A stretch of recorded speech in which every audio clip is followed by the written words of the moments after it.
नमस्कार दोस्तों, हाजिर हूँ आप सभी के समक्ष आपके अपने इस चैनल एस्ट्रोलॉजर ठकुरेश पचौरी पर एक बहुत ही रोचक और ज्ञानवर्धक जानकारी के साथ। मित्रों, आप सभी से अनुरोध है कि इस चर्चा में अंत तक मेरे साथ अवश्य बने रहें, संपूर्ण जानकारी को प्राप्त कर उसका लाभ लेने के लिए, क्योंकि जानकारी बहुत ही महत्वपूर्ण है। कई मित्र मेरे पास यहाँ पर आते हैं, मेरे ऑफिस में समस्या क्या लेके आते हैं कि पंडित जी, हमने रिसेंटली मकान चेंज किया है तो अचानक हमारे घर में समस्याएं उत्पन्न हो गई हैं, पारिवारिक जीवन खराब हो गया है, बच्चों का पढ़ने में मन नहीं लग रहा है, बच्चे भ्रमित हो रहे हैं, नशे की प्रवृत्ति बढ़ रही है बच्चों के अंदर। कोई आके कहता है कि पंडित जी अभी हमने मकान का रिनोवेशन कराया था, तोड़ फोड़ कराई थी, उसके बाद अचानक समस्याएं उत्पन्न हो गई हैं, घर में अनावश्यक खर्चे बढ़ गए हैं, पारिवारिक जीवन खराब हो गया है। कुछ लोग कहते हैं पंडित जी हमने नए घर में प्रवेश किया है, अचानक इसी तरीके की घटनाएं उत्पन्न हो गई हैं। तो होता क्या है मित्रों, पहले मैं आपको ये समझा दूं कि ऐसा होता क्यों है। हमारी जन्म कुंडली में यदि अकारक ग्रह की महादशा आ जाए, 6वें 8वें या 12वें भाव की महादशा आ जाए, राहु या शनि की महादशा आ जाए, और राहु और शनि माना अकारक ग्रह हैं, हमारे योग कारक नहीं हैं, तो अचानक इस तरीके की घटनाएं उत्पन्न हो जाती हैं। और उसमें भी आपने उस समय मकान चेंज कर दिया है, रिनोवेट करा दिया है, नए घर में प्रवेश किया है, तो वास्तु की समस्याएं भी उस समय हावी होने लगती हैं। माना इसकी वजह से आपने नए घर में प्रवेश किया है, वहाँ पे वास्तु की कई समस्याएं हैं, माना आपने तोड़ फोड़ कराया है, उसकी वजह से वास्तु की समस्याएं उत्पन्न हो गई हैं, माना आपने घर परिवर्तित किया है, वहाँ पे पहले से ही वास्तु की समस्याएं थी। तो होता क्या है कि जब हमारी महादशा फेवरेबल नहीं है और वास्तु की समस्या बढ़ गई चेंज करने पर कोई भी चीज़, तो उसका प्रभाव अचानक प्रारंभ हो जाता है और काफ़ी तेज़ी के साथ होता है, और कभी कभी समस्याएं काफ़ी बड़ा रूप धारण कर लेती हैं। तो इन सभी समस्याओं से बचने के लिए आपको मैं कुछ ऐसे उपाय, कुछ ऐसी रेमेडीज सजेस्ट करने वाला हूं, जिनमें आपको अलग से कोई समय नहीं देना है। जो काम आप घर का कर रहे हैं उसी काम को व्यवस्थित तरीके से करना है, वो मैं बताने वाला हूं। यदि आप अपनी दिनचर्या में उन चीज़ों को शामिल कर लेते हैं तो निश्चित रूप से मानिए कि जो अचानक घटनाएं आपके साथ घटित हो रही हैं धीरे धीरे करके समाप्त हो जाएंगी, और आगे आने वाले समय में इस तरीके की समस्याएं नहीं आएंगी। करना क्या है आपको मित्रों, आपकी दिनचर्या जो आप सुबह से प्रारंभ करते हैं, रात्रि में सोने तक करते हैं, उनके बारे में मैं चर्चा करने वाला हूं। सर्वप्रथम सूर्योदय से पहले उठना प्रारंभ कर दीजिए। अगर घर के सभी सदस्य नहीं उठ सकते हैं तो कम से कम एक सदस्य इस चीज़ की जिम्मेदारी ले कि सूर्योदय से पहले उठे। घर की सफाई प्रॉपर होनी चाहिए, झाड़ू पोछा हर कमरे में होना चाहिए, और कुछ लोग कारपेट बिछा लेते हैं और कारपेट के नीचे सफाई नहीं हो पाती है, तो कारपेट उठा के आपको प्रतिदिन हर कमरे की सफाई करानी है या करनी है। और हफ्ते में एक बार मंगल या बृहस्पति को नमक का पोंछा पूरे घर में लगवाना है। कैसे? आधी बाल्टी पानी लीजिए, उसमें खड़ा नमक डाल के जब वो डिज़ोल्व हो जाए उसका पोंछा लगवाइए। सूख जाने के पश्चात झाड़ू से उसको साफ करा दीजिए, क्योंकि पैरों में नमक नहीं पड़ना चाहिए। झाड़ू लगाने के बाद झाड़ू को व्यवस्थित तरीके से रखिए, ऐसा नहीं कि इधर फेंक दिया, खड़ा रख दिया, उसको ऐसी जगह रख दिया कि हम एंटर हो रहे हैं, हमें दिखाई दे रही है ना।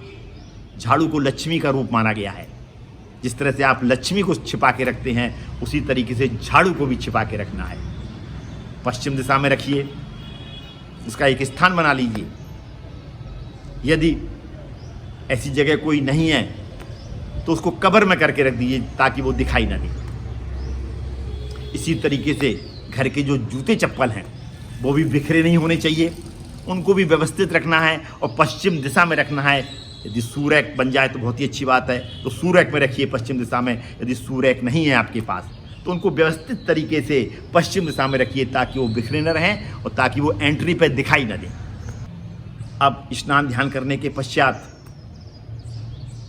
भगवान की पूजा का यदि समय नहीं है आपके पास तब भी आपने जो पूजा का स्थान बना रखा है अपने घर में, एक तो वो स्थान नॉर्थ ईस्ट कॉर्नर में होना चाहिए आपका मुख जब आप पूजा करें, और उस स्थान को आपको साफ करना है प्रतिदिन, और उसमें खुशबूदार धूप बत्ती जलानी है, देसी घी का दीपक जलाना है, और यदि समय है तो बजरंगबाण का पाठ कर लीजिए या सुंदरकांड की 2-4 चौपाइयाँ पढ़ लीजिए, नहीं है तो प्रणाम कर लीजिए, हनुमान जी या दुर्गा जी का ध्यान कर लीजिए।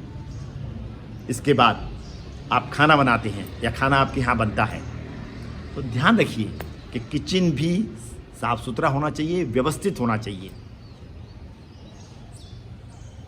और आप जब खाना बनाएं तो आपका मुख ईस्ट डायरेक्शन में होना चाहिए, और जो बर्तन हैं, जूठे बर्तन सिंक में हमेशा ना पड़े रहें, इस बात का विशेष ध्यान रखिए, और बर्तन साफ करने के पश्चात बर्तनों को उल्टा करके रख दीजिए, खुले बर्तन ना रखे हों, और पानी का जो पीने का पानी है वो ईस्ट डायरेक्शन में रखा हो और ढक के रखा हो, इस बात का भी विशेष ध्यान रखना है।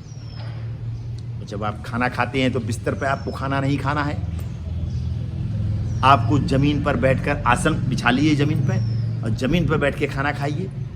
खाना खाते समय आपको टीवी नहीं देखना है, मोबाइल नहीं देखना है, इस बात का भी विशेष ध्यान रखना है। घर के प्रत्येक सदस्य के लिए बता रहा हूं मैं। इस तरीके से आपको प्रतिदिन खाना खाना है। खाना खाने से पहले हाथ जोड़िए, भगवान को धन्यवाद दीजिए कि उसने आपको भरपेट भोजन दिया है, और जब आपका खाना बनता है तो पहली रोटी गाय के लिए अवश्य निकालिए, और लास्ट की रोटी कुत्ते के लिए अवश्य निकालिए। पहली रोटी गाय को थोड़ी देर लोई रख के अवश्य प्रतिदिन खिलाइए, और लास्ट वाली रोटी कुत्ते को खिलानी है। इसके बाद दोपहर में भगवान का जो आपने स्थान बना रखा है उसको पर्दे से कवर कर दीजिए, उनको भी आराम का मौका दीजिए, और घर की जो प्रत्येक चीज़ें हैं वो व्यवस्थित होनी चाहिए, इधर उधर बिखरा हुआ सामान नहीं पड़ा रहना चाहिए, और घर का जो ईशान कोण है यानी नॉर्थ ईस्ट कॉर्नर वो हल्का होना चाहिए, साफ सुथरा होना चाहिए। हर कमरे का नॉर्थ ईस्ट कॉर्नर हल्का होना चाहिए। ये नहीं कि आप नॉर्थ ईस्ट कॉर्नर में बहुत ज़्यादा सामान रख दें भारी भरकम, क्योंकि वहाँ से पॉजिटिव एनर्जीज आती हैं। यदि आप भारी भरकम या लंबा सामान वहाँ रख देंगे, पॉजिटिव एनर्जीज ब्रेक हो जाएंगी, वो नहीं आ पाएंगी।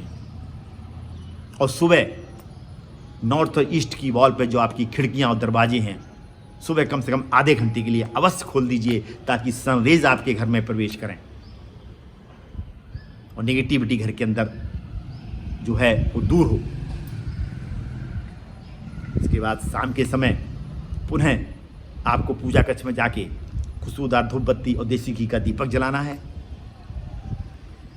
और ईश्वर को प्रणाम करना है, समस्याओं के समाधान हेतु प्रार्थना करना है, और एक सरसों के तेल का दीपक घर के मेन गेट पर साउथ डायरेक्शन में जला दीजिए। और यदि आपके यहाँ तुलसी नहीं है तो तुलसी का पौधा अपने आंगन में, यदि आंगन है तो, नहीं तो बाहर जो ओपन स्पेस है वहाँ पे तुलसी का पौधा लगाइए, और वहाँ पे भी शाम के समय, गोधूली के समय एक देसी घी का दीपक जलाइए। शाम के समय आपके हर कमरे में लाइट जलनी चाहिए, कोई भी कमरा अंधेरा नहीं होना चाहिए। पूरे समय के लिए मत जलाइए, लेकिन कम से कम आधे घंटे के लिए पूरे घर में उजाला अवश्य करिए। कोई कमरा अंधेरा नहीं होना चाहिए किसी भी कमरे में। यदि जाले लगे हुए हैं घर में तो जालों को हटा दीजिए, जाले नहीं लगे रहने चाहिए घर के अंदर। यदि कोई किसी भी कमरे में सीलन आ रही है, पपड़ी उतर रही है, प्लास्टर टूट रहा है, तो उसको भी तुरंत ठीक कराइए। यदि इन सब छोटी छोटी सी चीज़ों का आप ध्यान रखते हैं तो यदि कुंडली में आपकी महादशा या अंतर्दशा फेवरेबल नहीं है, गोचर के प्लैनेट्स फेवरेबल नहीं है, और आपने स्थान परिवर्तन किया है, आपने रिनोवेट घर का कराया है, आप नए घर में प्रवेश कर गए हैं और समस्या आ रही हैं, तो निश्चित रूप से यदि आपने इस चीज़ों को अपना लिया तो वो समस्याएं धीरे धीरे करके कम होती चली जाएंगी। कभी कभी क्या होता है कि हमारे कुछ मित्र नए घर में प्रवेश कर जाते हैं बिना मुहूर्त देखे, बिना कुछ पूजा पाठ कराए, वहाँ भी इस तरीके की अचानक समस्याएं उत्पन्न हो जाती हैं यदि आपकी जन्म कुंडली में आपकी महादशा फेवरेबल नहीं है। क्योंकि हमारा जो पूरी लाइफ है हमारी, वो ग्रहों के हिसाब से गाइड होती है मित्रों। तो जब तक ग्रह हमारे फेवरेबल हैं तो इस तरीके की छोटी छोटी सी चीज़ें प्रभावी नहीं हो पाती हैं। जहाँ ग्रहों की दशा चेंज हुई वहाँ पे छोटी छोटी चीज़ें भी काफ़ी बड़ा रूप धारण कर लेती हैं। अतः अपनी दिनचर्या में परिवर्तन करिए और जो मैंने आपको राय दी है उस हिसाब से अपनी दिनचर्या को व्यवस्थित करिए, उसी हिसाब से अपनी दिनचर्या आप रखिए। निश्चित रूप से आगे आने वाले समय में इस तरीके की समस्याएं हैं वो तो कम हो जाएंगी और भविष्य में इस तरीके की समस्याएं नहीं आएंगी। कैसा लगा मित्रों आपको मेरा एपिसोड? यदि अच्छा लगा तो इसको सोशल मीडिया पर अवश्य शेयर करें ताकि आपके अन्य मित्र और रिश्तेदार भी इस जानकारी का ज्ञान प्राप्त कर इसका लाभ ले सकें। मुझे भी बहुत खुशी होगी यदि मेरे इस वीडियो से लोगों को लाभ होगा। यदि आप मुझसे पर्सनली मिलना चाहते हैं तो इसकी पूरी जानकारी मेरे डिस्क्रिप्शन बॉक्स में दी गई है। आज मैं यहीं पर अपनी वाणी को विराम देता हूं और अनुरोध करता हूं ईश्वर से कि आप सभी खुश रहें, खुशहाल रहें और ज़िंदगी के आनंद लें। उन्हें मुलाकात होगी मित्रों किसी ऐसी ही विशेष जानकारी के साथ में। तब तक अपना ये चैनल देखते रहिए और इस तरीके की जानकारियाँ प्राप्त कर उनका लाभ लेते रहिए। यदि आपने अभी तक अपने इस चैनल को मित्रों सब्सक्राइब नहीं किया है तो तुरंत सब्सक्राइब करें, बेल आइकॉन को भी प्रेस करें। धन्यवाद मित्रों, अंत तक मुझसे जुड़े रहने के लिए और मेरा ये वीडियो पूर्ण रूप से देखने के लिए आप सभी को बहुत बहुत धन्यवाद।